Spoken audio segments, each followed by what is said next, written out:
What's up, Planeswalkers? It's your boy K-Dog, back in Standard for a Halloween special. So happy Halloween and Day of the Dead, for those of you that celebrate that. This one, we're playing with some spirits in Standard. Obviously, when you think of spirits in Magic, you did typically think of Historic, where Bant Spirits in particular is a pretty powerful deck. But Standard, not so much. But we're going to still try to make it work. There's just enough synergy, I think, we can make a halfway decent deck. Not super competitive, obviously, but should be reasonably fun. So we got Alseid of Life's Bounty here as our 1-mana enchantment creature that can protect another creature or enchantment we control. 3 copies here of Sentinel's Eyes. Enchanted creature plus 1/1 vigilance. You can escape it for just a single white mana and 2 other cards from your graveyard. 4 copies of Deadweight, kind of give us some early interaction. And all those work extremely well with our Hateful Eidolon, which all 4 copies. Here, 1 mana, 1/2 lifelink, so it's already pretty solid right there. And whenever an enchanted creature dies, draw a card for each R you control that was attached to it. So it doesn't matter if it's your creature, your opponent's creature. So enchanting your opponent's creatures, killing them, that'll still trigger this and help you draw cards. For 1 mana investment, that's pretty powerful. 3 copies here of all the glitters. Trying to take advantage of all the enchantments and enchantment creatures are playing. Obviously, a lot of our enchantments are enchantment removal, so all the glitters isn't as good as it could be in you see in other decks.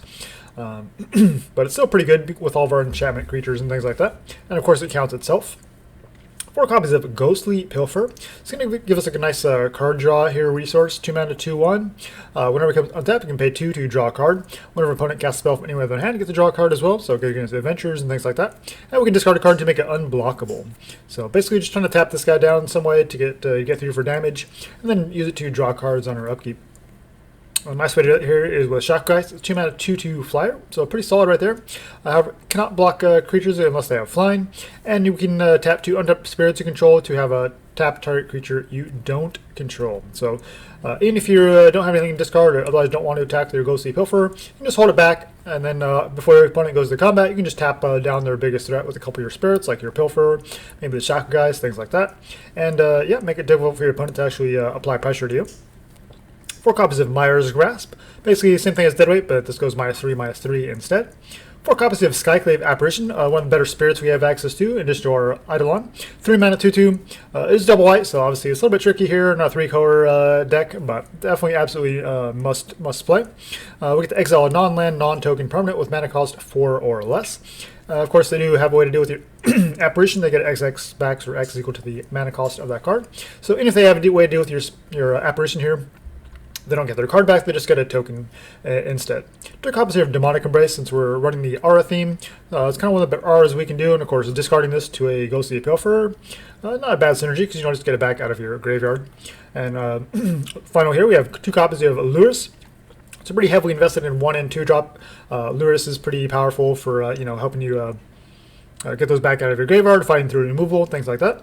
And just a 3/2 Lifelinker is pretty solid as well. So we got 2 copies of Plains, 2 Island, 3 Swamp, and then all 4 of the Brightclimb and Clearwater Pathways, 4 Temple Silence, 4 Temple of Deceit. Sideboard here, we have 1 Miscast, protect us from maybe spot removal, but mostly here for sweepers. 4 copies of Duress. 2 copies of Soul Guide Lantern for like the other Mirror Magic if your opponent is running Lurrus or any other kind of graveyard shenanigans. 2 copies of Starlit Mantle, protecting us from spot removal, as it's an aura that we can flash this in to give our creature hexproof until end of turn, and it gets a +1/+1 boost, so pretty synergistic there. 4 Heartless Act. Sometimes our enchantment removal isn't quite good enough if your opponent has bigger creatures like Gargoth, Terror of the Peaks, things like that. You need like actual ways to deal with it. So Heartless Act is going to help us out with that, and Banishing Light can also fill that role as well. It is an enchantment, but also just kind of gives us some utility removal. That's the deck. Jump to some matches. Alright, it's a good ship of Venus.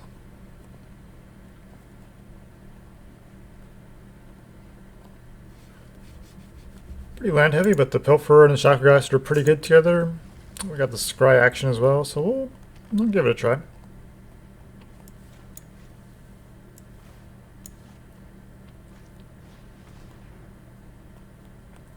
Okay, Reclaim the Wastes, getting a Plains. So every time you get like these land heavy opening hands, guaranteed your next couple draws are still going to be lands. It's like, what What is going on here? How is that even possible? Just don't understand.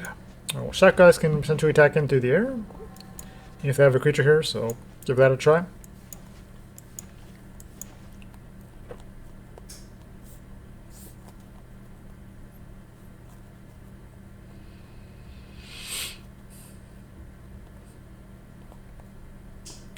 Reclaim the Wastes. It's an interesting card if you're not in kicker. You'd rather just run like a Vastwood Surge, Migration Path, Cultivate.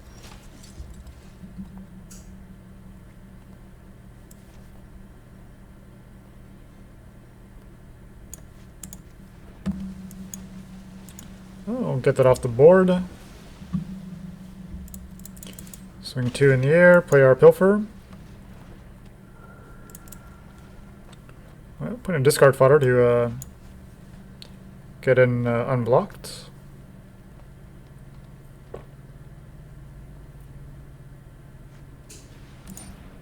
Wildwood Scourge. So you counters deck. We already have one Sentinel's Eyes, which doesn't really work too well with either of our creatures, honestly, but I don't need all these lands, so we'll get in for 4. Also discard this Temple next turn. Scourge can get out of control though, and a lot of our removal doesn't line up too well with it in the main. We have Heartless Axe in the sideboard, but if they're on counters, then obviously those don't really work either. We can remove the counters, so obviously a 3/3 with tokens we can deal with. Get in there for 3. We're down to 17, so we're still in decent shape. We're gonna pay. We need some help here.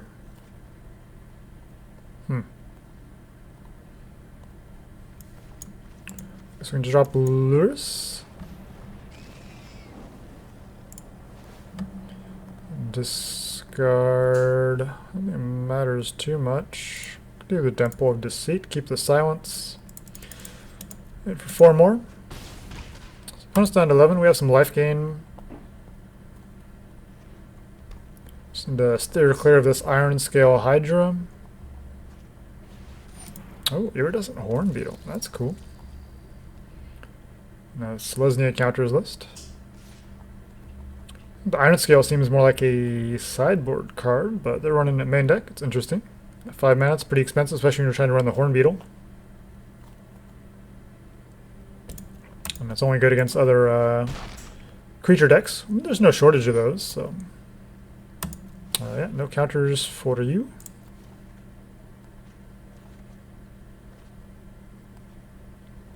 Okay. Well. Some options here. Try to kill the Wildwood Scourge. Perfect. Sentinel's Eyes on Lurrus. Play Temple, discard the Pathway. Alseid's okay, but probably not quite what we're looking for here.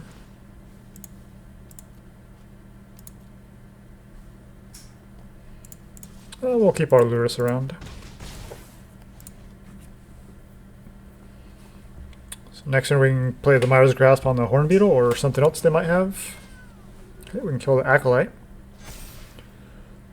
We do get to make 2 1/1s here, which is pretty annoying. Taking 10, all the way down to 2.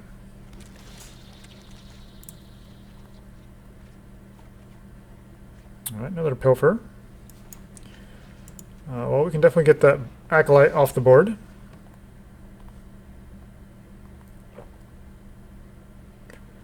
Can we kill them? No, we just have the 1 dead weight, so we can get rid of 1 token. Can make our Lurrus bigger and gain some more life. It's pretty reasonable.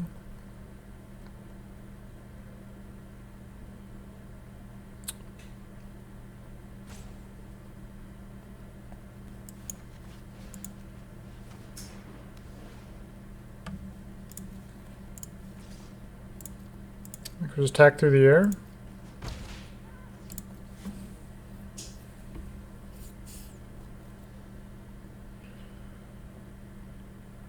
Alright, so if they swing all out, we'll put the Pilferer.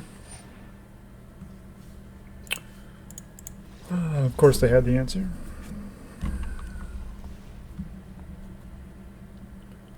Alright.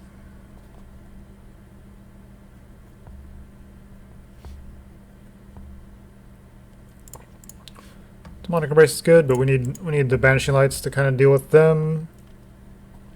Fortunately, Heartless Act doesn't really do a whole lot of good for us. Maybe we can catch them without creatures, but it's pretty without counters, but it's pretty unlikely. They didn't have too much interaction. Obviously, they dropped the Elspeth Conqueror's Death on us, but can't imagine there running too many of those. I mean, the Iridescent Hornbeetle's a 5-drop, the Ironscale Hydra's a 5-drop, Elspeth Conqueror's Death is a 5-drop. Like, you can't just run all the 5-drops. You got to run a little bit more diverse list there. Missing double white, missing blue, but we got the Temple, we got Alseid, some reasonable stuff in hand. So we'll scry, see what we can find, another white source or blue mana source. Alright, yeah, the mana base not really doing us any favors here. Alright, Alseid, Temple, again looking for another white source, perfect.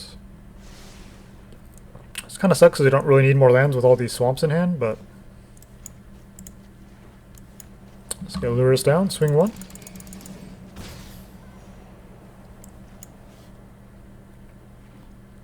So we can't Skyclave and Sentinel's Eye unless we find an untapped white source, but we can still do some stuff. Deadweight is a fine answer for that.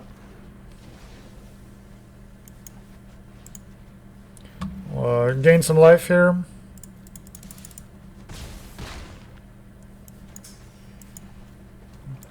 We have the Deadweight next turn, depending on what creature they have in play.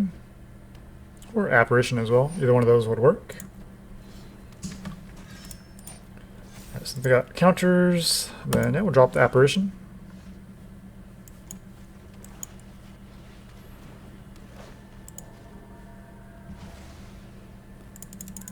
Let's get our life total nice and high, keep their life total under duress.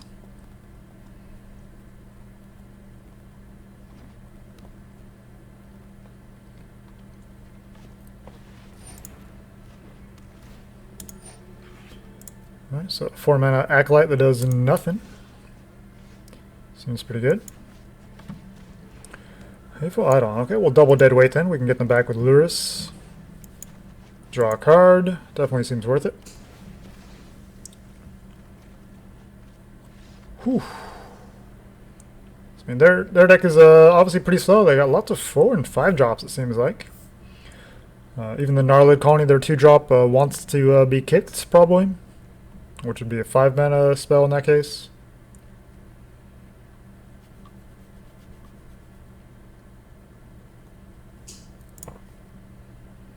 Alright, so run it back. So we struggled a little bit with our lands, but we eventually got the white mana source we need for the Skyclave Apparition. We had just enough enchantment hate, and obviously between Hateful Eidolon drawing you cards, Lurrus being able to help you chain those enchantments together. Obviously -2, and -3. That one works so against so many threats, but if you can chain them together, then obviously that's pretty great. Bazoo's Lieutenant being a 4/5, 5/5 Ironscale Hydras, 3/4 Iridescent Hornbeetles. Like all other creatures just kind of are a little bit out of range from a lot of our removal, but we do have the Banishing Lights. Please help us out with that.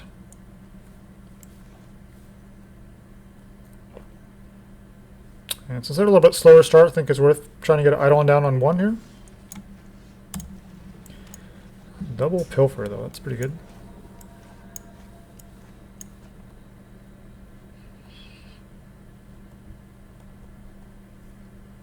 If we draw some enchantment removal, then obviously Eidolon gets get that going.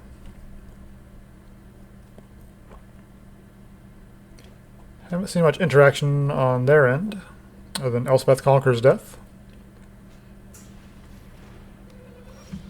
Another Gnarled Colony. Yeah, let's Temple first, see what we got on top, and then we'll... That's not bad. Probably need... we have Banishing Light next turn. I think we'll actually bottom that. It was a little greedy to try to go for 2, especially when we don't know when we're actually going to get to casting it. So now we have well, Skyclave, but don't have double white in play.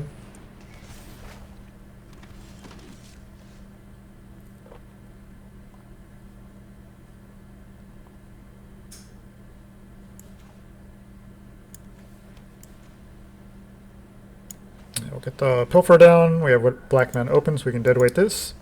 Side row in games doesn't really do anything. We get to draw a card. Another Pilfer, not ideal. So Eidolon's, you know, chipping away at them. They're down to 18, we're up to 22. Our own games, phase 2 goes off. It does nothing because they don't have any creatures. Hey, Horn Beetle. They don't have any creatures power 4 or greater. Yeah, I think we just fire off this apparition and just keep them off of creatures altogether.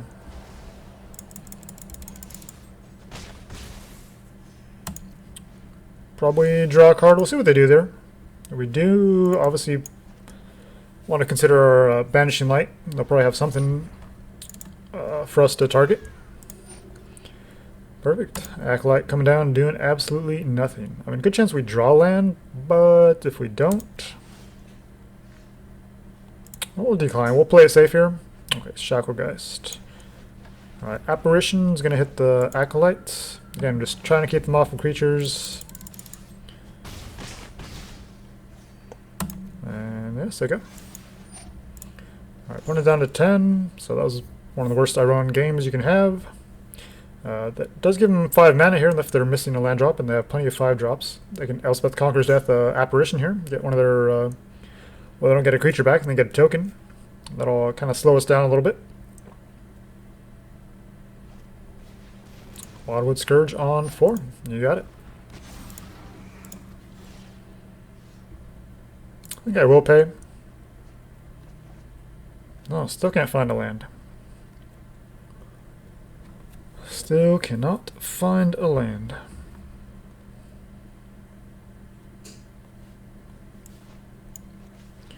Alright, play Shacklegeist. Activate Shacklegeist. Target you, tap down you two. Get in for 3. Could have used the Eidolon and just get in for 1 more. I kind of like the life gain there just a little bit more. Or it probably doesn't matter too much.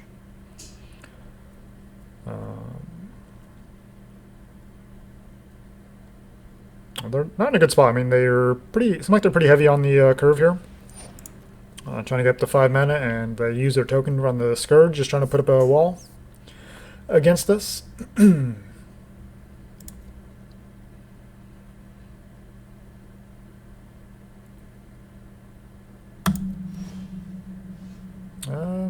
Yeah, let's try to find a land here. Get 2 looks at a land.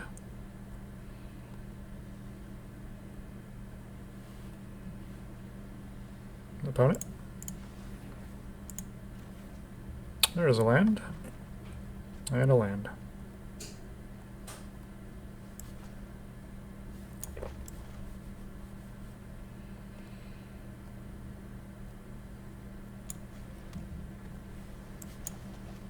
Let's use the Grasp just to draw some cards. Oh, got something in double white here.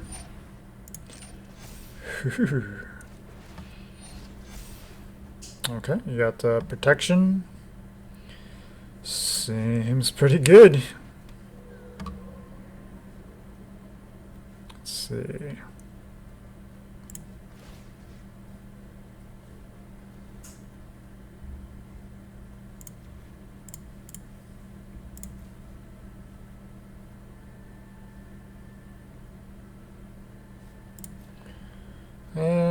Yeah, I probably should have waited to do that.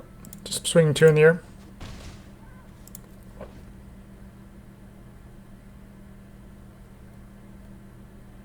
Probably could have done that better, but obviously we're in a pretty good spot overall.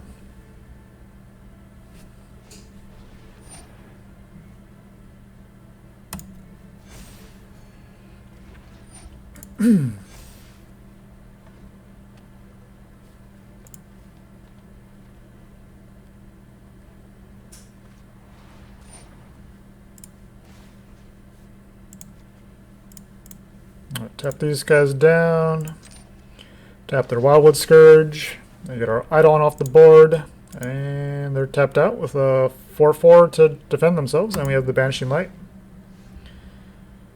Sure. Sentinel's Eyes and Lurrus, just to be sure. Should be exactly lethal. 2, 4, 6, 9. No, we got just more than lethal. Perfect. Whew. Pretty good game there. Alright, getting there in ranked play. Gotta love that. Alright.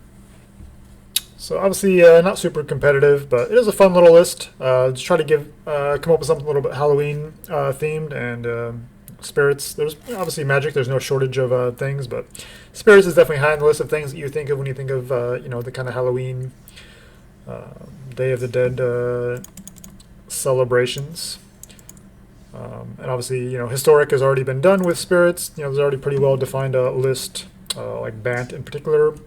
It's already a good deck, but trying to want to come up with something standard and just kind of take a look at the options. I mean, these are pretty much the only playable spirits that we have is the Eidolon, Pilferer, Shacklegeist, and the Apparition. These are pretty decent, and especially work really well together. The Eidolon, obviously a powerful card draw engine, just a good card in general. Apparition is pretty amazing as well.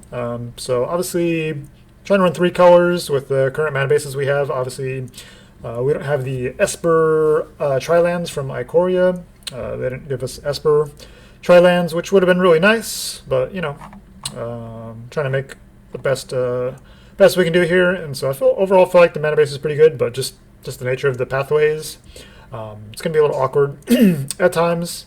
But these are definitely mostly the right cards you need. Embrace, don't really get too much action there, but I feel like it still has a place in the deck. I mean, obviously it's a very powerful aura, and we're all in kind of on the aura synergy.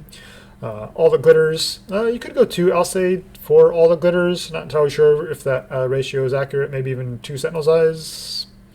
You can kind of play with some of that ratio, but yeah, I definitely think the Deadweight Mire's Grasp, Eidolon, and Lurrus package should definitely be the same. You could even go a third, try to squeeze a third Lurrus. But yeah, even though we're pretty low on the curve here, topping at 3, basically 3 on the curve. Still want to run 23 lands just because we are in 3 colors and just having more looks at the lands so we can actually get the lands we need to actually cast the spells we need to cast.